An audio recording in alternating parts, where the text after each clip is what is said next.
3 ऐसी पक्षी जो कभी उड़ नहीं सकते हैं।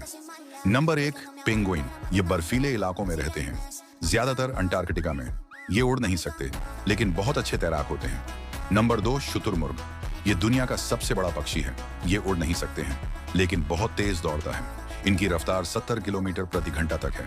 Number 3, kiwi. ये न्यूजीलैंड का राष्ट्रीय पक्षी है, जो आकार में छोटा होता है। इसकी लंबी चोंच होती है और यह ज्यादातर रात में सक्रिय रहता है। वीडियो पसंद आया तो लाइक करें और चैनल को सब्सक्राइब करें।